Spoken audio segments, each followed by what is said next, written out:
Pyramid का आयतन पूछ रहा है। मतलब अपने जीवन में मैंने इतना सरल सवाल नहीं देखा कि वॉल्यूम बराबर 1/3 इंटू √3/4 a² 64 गुणा 24√3 हाइट, यही फॉर्मूला होता है। 1/3 area of base into height, √3 और 3 मिला के कट गए आपस में, 4 से इसको काटा 16 बार कट गया। 16 को 24 से गुणा करूंगा, 24 8 192 होता है ना, ठीक है। 16 चौका 64 का 4 384 आ जाए, 192 दूँ। मतलब डायरेक्ट फॉर्मूला बेस्ड सवाल अभी हाल फिलहाल पेपर में आए हैं, आगे देखेंगे और कैसे सवाल आए इस पे समझ आ। ये सीजीएल मेंस 2018 में आया था, ये मुझे थोड़ा सा अच्छा लग रहा है, इसको ट्राई करना। आप देख रहे हो मेंस 18 में कितने सवाल आए पिरामिड से, जिस टॉपिक को आप इतने हल्के में ले रहे हो। आप पता है पूरा जीवन अपना हिस्ट्री पढ़ने में निकाल दोगे, जैसे एक सवाल 1 नंबर का आना है मुश्किल से 2 नंबर का, और यहाँ 3-3 सवाल एक टॉपिक से आ रहे हैं, उस पर आपकी नजर नहीं जाएगी क्योंकि मुश्किल है, मजा नहीं आ रहा। एक सम पिरामिड का आधार एक समबाहु त्रिभुज है जिसका क्षेत्रफल 16√3 सेंटीमीटर स्क्वायर है। यदि इसके पार्श्व पृष्ठों में से एक का क्षेत्रफल 30 सेंटीमीटर स्क्वायर है तो इसकी ऊंचाई ज्ञात कीजिए क्या होगी। ऊंचाई इसकी ज्ञात कीजिए क्या होगी। थोड़ा सा मुश्किल है, देखिए मैं तो साफ कहूंगा कि थोड़ा सा मुश्किल है, आसान नहीं है।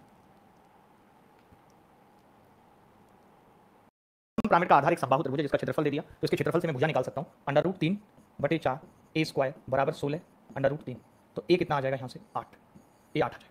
अब देखिए पता है बात क्या है कि इसने हमसे पूछी है इसकी ऊंचाई, तो मैं इतना समझ गया कि यार अगर ऊंचाई निकालनी है तो मैंने इतना पढ़ा है कि ये स्लेंट हाइट, ये h और ये ग्रुप स्मॉल r जो मैं निकाल सकता हूँ 8/2√3 करके, ये मुझे पता चल गया कि भाई ये मैं निकाल सकता हूँ। अब आपने कहा स्लेंट हाइट तो बताओ, फिर एक चीज तो बताओ, तो देखिए मैं स्लेंट हाइट कैसे निकालता हूँ। आप सोच रहे हो कि मैं इसका टोटल सरफेस एरिया निकाल के करूंगा, नहीं, फॉर्मूले से नहीं करूंगा। मेरी बात सुनो, मैंने इसकी एक स्लेंट सरफेस बना ली, तो आप सब जानते हो कि जो स्लेंट सरफेस होती है उसकी जो हाइट होती है वही स्लेंट हाइट होती है, मानते हुए नहीं? अरे यार चित्र में दिखाना पड़ेगा क्या, पीछे बड़े क्रैक हो, देखो ये देखो, इस वाले चित्र में देखो, ये जो सरफेस है स्लेंट, ये जो सरफेस स्लेंट है, ध्यान से देखना, ये जो स्लेंट सरफेस है ये वाली, ये इसके मध्यबिंदु को जो मिलाया था तो यही स्लेंट हाइट थी। तो ये क्या है, इस ट्राइंगल की मध्यबिंदु को मिलाया है, तो यही तो क्या है, इस ट्राइंगल की हाइट ही स्लेंट हाइट है। यानी हमें एक बात और पता चली कि स्लेंट हाइट स्लेंट सरफेस वाले ट्राइंगल की, स्लेंट सरफेस ट्राइंगल की हाइट होती है। इस बात को भी लिख लो, नहीं समझ आई हो तो, कि जो स्लेंट हाइट है और जो स्लेंट सरफेस होती है टेढ़ी ट्राइंगल, उसकी हाइट होती है। पता चल गई ये बात, ये मैं क्यों बोल रहा हूं देखो, ताकि अब मुझे इसने एक का एरिया दे रखा है, इसने ट्राइंगल का एरिया 30 दे रखा है, और देखिए बेस तो वही होगा 8। अरे बेस तो 8 होगा ना, मैंने लिटा दिया उस सरफेस को जो टेढ़ी थी, लिटा नहीं सकते क्या आप? तो लेटे हुए वीडियो देख रहे हो, हम सरफेस भी ना लिटाएं, तो 30 बराबर क्या हो गया, हाफ इंटू 8 इंटू एल। तो एल यहां से कितनी आ गई, 15/2। एल कितनी आ गई यहां से 15/2। अब देखिए मुझे एल भी पता चल गई कितनी है, 15/2। अब मैं ये कह सकता हूं कि एच अगर निकालनी है तो अंडर रूट के अंदर 15 का स्क्वायर 225/4 माइनस इसका स्क्वायर 16/3, तो ये क्या आ जाएगी अंडर रूट के अंदर 225 थी 675 माइनस 16 चौका 64/12, तो ये आ गया अंडर रूट के अंदर 611/12। ये एक अच्छा सवाल सीजीएल मेंस 2018 में पूछा गया, एक बहुत प्यारा सवाल, बहुत अच्छा सवाल था। एक ये सवाल आपके सामने है, प्यारा सवाल है, कोशिश करो निकालने की। काफी सारे सवाल अभी हम करेंगे बैक टू बैक।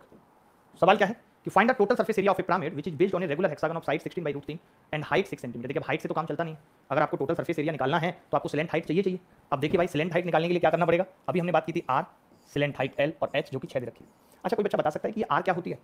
कोई भी बच्चा ही बता सकता है हेक्सागन में आर क्या होती है? देखिए बेसिकली जो आर है वो होती है सेंटर से, वो क्या होती है, सेंटर से भुजा की दूरी, यही तो होती है। आपको पता होगा एक हेक्सागन के अंदर ऐसे 6 इक्विलेटरल ट्रायंगल बनते हैं, यानी कि ये एक तरीके से इस इक्विलेटरल ट्रायंगल की हाइट है, जो आर है ये इस इक्विलेटरल ट्रायंगल की हाइट है जिसकी भुजा 16/√3 है। बोलो, मैं ये जानता हूं कि एक इक्विलेटरल ट्रायंगल की हाइट √3/2 इंटू ए होती है 16/√3, तो ये कितनी आ गई भाई 8 आ गई, √3 से √3 कट गया, ये 8 आ गई। तो जो ये आर है ये 8 आ गई। अगर ये 8 है और ये 6 है तो एल कितनी आ जाएगी, 10 आ जाएगी। अब खेल खत्म हो गया। पहले मैं एल से निकाल देता हूं, तो आप कहेंगे एल से होगा हाफ, पेरीमीटर ऑफ बेस कितना होगा कोई बता सकता है? अरे 16 में छिक्के 3 6 भुजा हो जाएंगी ना, 6 गुणा हाफ इंटू 6 गुणा 16/√3, ये पेरीमीटर होगा। इंटू हाइट कितनी आई है, स्लेंट हाइट 10, तो मैंने 2 से भाग कर लिया कितनी बार, 5 बार, इसको काट दिया मैंने 2√3 बार, तो ये आ गया 16 पंजे 80 दूनी 160√3। अच्छा आपको चाहिए टोटल सरफेस एरिया, तो मुझे इसमें बेस एरिया जोड़ना पड़ेगा। तो 160√3 के अंदर अगर मैं बेस एरिया जोड़ता हूं तो बेस एरिया हेक्सागन का एरिया क्या होता है 6 इंटू √3/4, ए स्क्वायर कितना होगा 256/3, यही होगा। बोलो भाई, आपने देखा 3 से आपने ये 6 से इसको काटा 2 बार, 2 से इसको काटा 128 बार, तो आपने देखा 128√3 आ गया और ये ऑलरेडी 160 है, तो ये 288 हो गया, तो 288√3 आंसर है। देखिए मुश्किल नहीं है, कैलकुलेशन जरूर है, और वो भी कैलकुलेशन इसलिए ज़्यादा करनी पड़ रही है क्योंकि मैं आपको समझा रहा हूँ। अगर मैं आपको समझा नहीं रहा होता, सिर्फ मुझे सवाल करना होता तो मैं इतना वक्त नहीं लेता। मैंने क्या कहा कि एक तो स्लेंट हाइट चाहिए, एच दे रखी है, तो मुझे आर चाहिए, आर होती है सेंटर से भुजा की दूरी, तो मैंने कहा कि एक हेक्सागन के अंदर 6 इक्विलेटरल ट्रायंगल बनते हैं, ये उनमें से एक इक्विलेटरल ट्रायंगल की हाइट है जो कि √3/2 ए होती है, ए दिया हुआ था 16/√3, 8 निकाल लिया, ये आर 8 आ गई, ये 6 है, एल कितनी आ गई 10। एल से निकालने के लिए हाफ पेरीमीटर ऑफ बेस 6 भुजाएं, 6 को भुजा से गुणा कर दिया इंटू 10, तो ये एल से आ गया 160√3। फिर इसके अंदर एरिया ऑफ बेस और जोड़ दिया, एक हेक्सागन का एरिया निकालने के लिए 6 इक्विलेटरल ट्रायंगल का एरिया निकालना पड़ता है, तो 6 इंटू √3/4 भुजा का स्क्वायर हो गया 256/3, उत्तर आ गया 288√3। समझ रहे हैं तो बहुत अच्छी बात है, नहीं समझ रहे हैं तो और अच्छी बात है, ताकि आपको पता लगे आप कितने पानी में। सीजीएल मेंस 2019 में ये सवाल आया, मैंने सवाल को नहीं बनाया, सीजीएल मेंस 2019 में ये सवाल आया। सीजीएल मेंस 2000 मतलब लिटिल सरफेस एरिया, एक पिरामिड का आधा 10 सेंटीमीटर का एक वर्ग है, इसकी ऊंचाई 10 है, तो देखिए स्लेंट हाइट चाहिए, सीधी सीधी बात है। अब स्लेंट हाइट निकालने के लिए मैंने कहा कि कैपिटल आर तो चाहिए नहीं, स्मॉल आर चाहिए। अगर ये 10 है तो ये इसकी कितनी होगी, 5 होगी भाई, क्लियर है। जो स्मॉल आर है वो क्या होगी, 5 होगी। मैंने कहा कि ये एच है, अगर ये एच है, आर 5 है, एच कितनी दे रखी है, 10। तो आप स्लेंट हाइट निकाल सकते हैं एल क्या होगी, अंडर रूट के अंदर 5 का स्क्वायर प्लस 10 का स्क्वायर, यानी कि ये आ गया 5 अंडर रूट 5, ये आ गया 5 अंडर रूट 5 आ गई एल। अब मैंने कहा स्लेंट सरफेस एरिया कैसे निकलता है, एल से, तो आपने कहा half into perimeter of base 10 चौक 40 इंटू 5 रूट 5, 2 से कितनी बार काटेंगे, 20 बार, 20 पंजे 100, 100 रूट 5, इसका एल से आ गया। इन्होंने पूछा क्या सवाल में, एल से पूछा। तो आपको क्या लगता है कि सीजीएल में 2019 में ज़्यादा कठिन सवाल पूछा गया? मेरा ऐसा मानना नहीं है कि ये सवाल कठिन था। अगर आपको ये ट्रायंगल्स याद हो गए, आप देख रहे हैं, आपने एक चीज नोट की कि मैंने स्टार्टिंग में ही पिरामिड बनाया, उसके बाद मैंने कहीं भी पिरामिड बना रहा हूं नहीं, क्योंकि मैंने पिरामिड का पोस्टमार्टम कर दिया। मुझे मालूम है ये ट्रायंगल बनता है, मुझे सोचने की जरूरत नहीं है, मैं आंख बंद करके ट्रायंगल बना देता हूं, बेस बनाता हूं, स्मॉल आर निकालता हूं, जरूरत पड़ेगी कैपिटल आर निकालता हूं, खेल खत्म। बताओ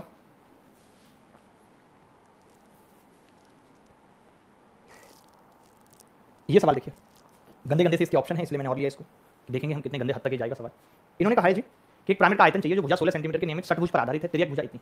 इस बार तिर्यक भुजा दे दी इन्होंने। अगर इन्होंने तिर्यक भुजा दे दी, इसका मतलब है कि अब हमें ऊंचाई चाहिए। तिर्यक भुजा स्लेंट एज, देखो ध्यान से समझना बेटा, स्लेंट एज दे रखी है। मैंने क्या कहा था पुत्र, मैंने कहा अगर एज है कितनी 17 और ऊंचाई निकालनी है तो यहाँ पे कैपिटल आर आएगा, आएगा नहीं आएगा। हेक्सागन के केस में, हेक्सागन के केस में आप बताओ सेंटर से भुजा की दूरी क्या होती है, ये सेंटर है, यहाँ से भुजा की दूरी, तो अभी आपको बताया था कि 6 इक्विलेटरल ट्रायंगल बनते हैं। अगर ये 16 है तो ये भी 16 होगी, ये भी 16 होगी, और यही कैपिटल आर होती है हेक्सागन के केस में। जब मैं हेक्सागन पढ़ा रहा था तब आपका मन नहीं लग रहा था हेक्सागन में, आज हेक्सागन की बातें आ रही हैं तो आप समझ नहीं पा रहे हैं, फ्रस्ट्रेट हो रहे हैं। कब तक आप भागते रहेंगे? मैं आपसे पूछना चाहता हूँ, आपको ये मालूम है कि आ गया, ये 16 आ गया, अब मैंने कहा ये 17 है, ये 16 है, कुछ और दे देते यार, कट जाता, कम से कम 13 दे देते भाई, नहीं 15 दे देते, 15 तो 8 15 17 हम लगा देते, बट अभी कुछ नहीं होगा। अभी एच निकालनी पड़ेगी, एच कितनी आएगी, अंडर रूट के अंदर 289 माइनस 256,